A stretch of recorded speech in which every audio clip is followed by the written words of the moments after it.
Welcome, ladies and gentlemen, boys and girls, dogs and cats, elephants, zebras, gypsies, and the sheep. Okay, I'm going to make this video about Emperor Hirohito. I thought a lot about this.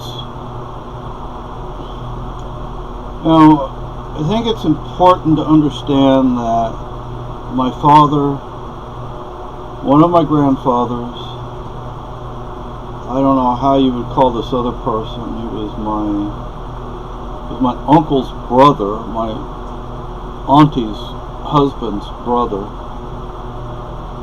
All these people served in World War II. My dad and granddad served in Canadian service. Actually, my uncle also served in Canadian service. My grandfather and my uncle were Canadian Navy. My uncle didn't leave Canada. He worked on the West Coast. My dad and granddad were in the North Atlantic, and my uncle's brother was RAF, and he didn't come back. He was shot down over Germany.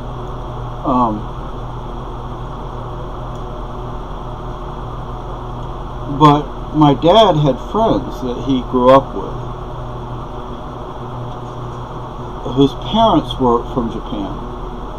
The kids were Canadian. I mean, I guess, I don't know how long the family had lived there, but I assume they had essentially acclimated to Canadian culture, therefore they were Canadian.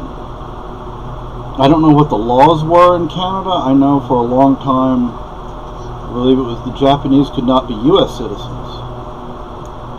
No matter how many generations they might have lived here, they could not become citizens. I don't remember all that information, but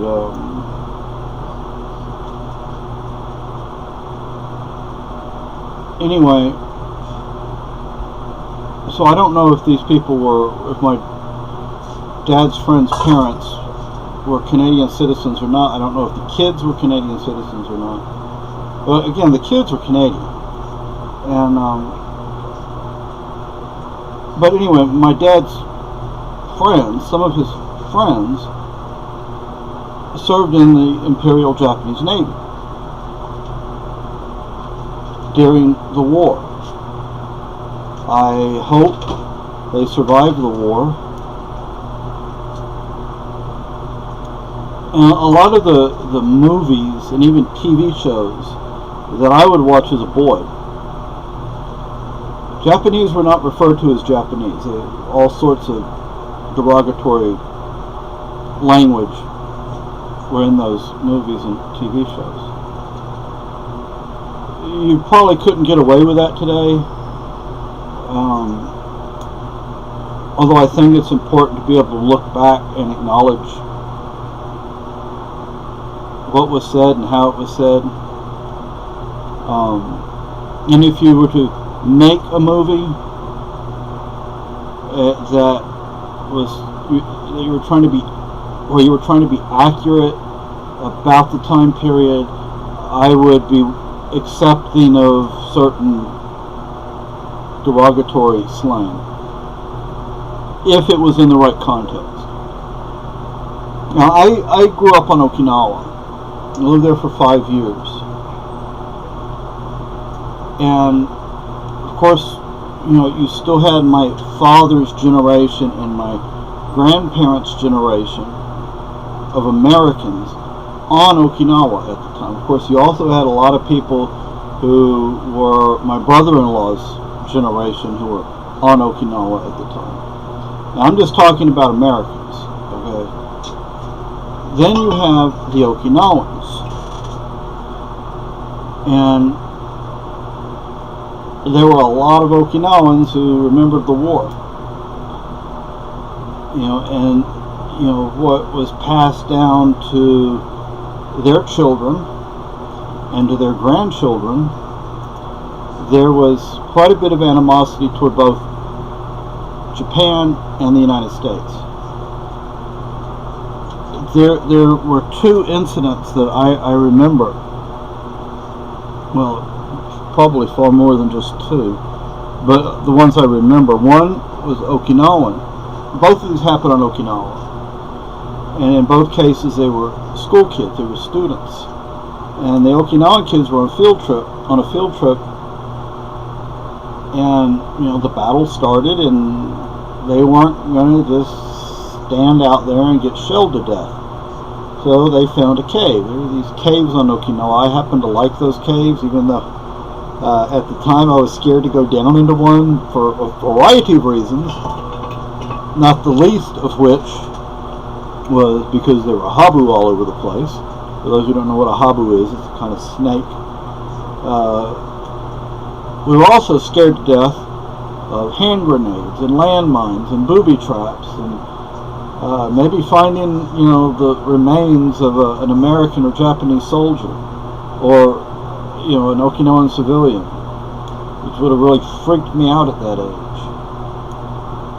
Over by the house, we didn't live at the base of Habu Hill, but we were one hill east of Habu Hill, and on the south side of the hill, there were what I call shelves. They had, the Japanese presumably had carved these out, and then there were holes or tunnels that were built into the hill. I never went up there. I wanted to, but I was too scared to, because I was afraid I was going to trip a booby trap or something. I had friends that were killed because of an American bomb that went off. When I lived there, obviously, and it wasn't a Japanese explosive; it was an American explosive that didn't explode at the time. And I won't go into the story though, but I remember over by Shōwa Castle. I loved going over there because there was this old DC-3. I've talked about the DC-3 before. And we used to play in it. The kids used to play in it. Okinawan kids, Japanese kids, American kids. We would play in it. It was a wreck. I mean, it was never going to fly again. Well, I shouldn't say that. I'm sure it could have been repaired. We'd have major repairs would have been needed on it. I think I still have slides of that thing. So like I said, I loved playing it. And I say DC-3, I mean, it was C-47, the military equivalent of the DC-3. It had these bullet holes right up the side of the aircraft. And, I mean, big holes, too. And, we used to play it. And when you have an American kid and an Okinawan kid playing in a World War II wreck, and you're pretending to shoot down Japanese aircraft,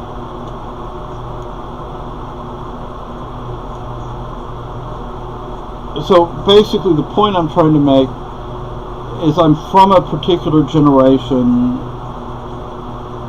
and it's not just a generational issue, it's how and where I grew up. Now, my father never, ever, nor my mother, ever referred to the Japanese as anything but Japanese. So I never got any bigotry from my parents. But again, the TV shows, the movies, and I was basically saw, to the way I saw things, oh, how evil the Japanese must have been. Well, whatever happened then. Our World War II generation is pretty close to gone. Now even the children of the World War II generation are elderly.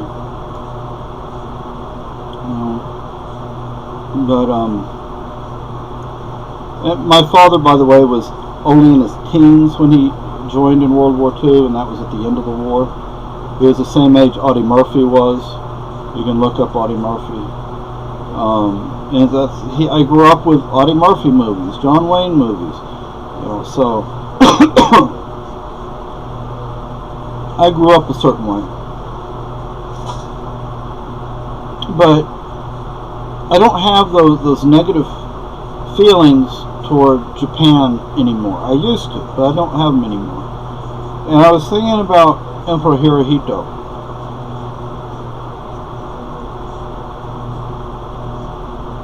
Emperor Hirohito could have done a number of things. I feel he did the right thing in more ways than one. If you go back and look, there were those who wanted to surrender. There were those who wanted to try and make a graceful surrender, if you will. And there were those who wanted to continue fighting. Well, I learned very, very late that Emperor Hirohito, his life was at risk from the Hawks. He was willing to capitulate, and he was willing to capitulate earlier than it actually occurred.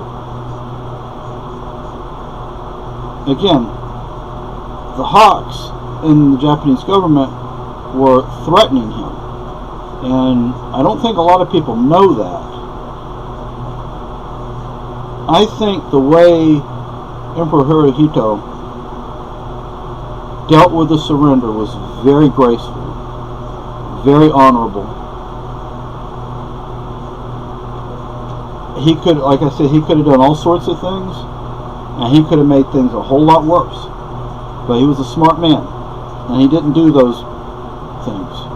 He did what I feel was probably the right thing to do, and he surrendered.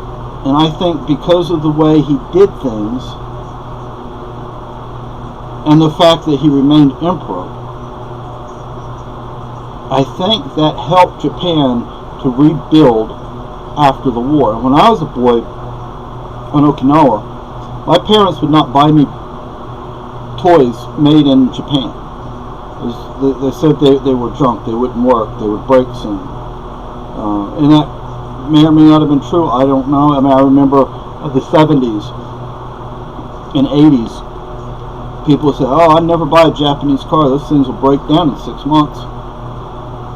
Well, Japan kept at it, and kept at it, and kept at it, and eventually they were making some fantastic stuff. If you think about it, before the war and during the war, Japan was advanced.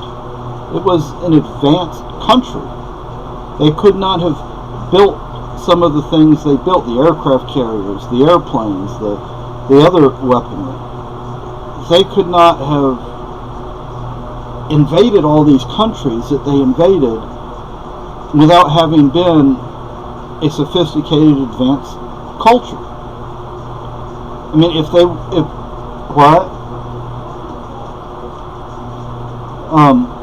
would have been third world, they could never have done those things, ever. So, I have great respect for Emperor Hirohito. I once made a video about one of his brothers. I don't know how many brothers he had. And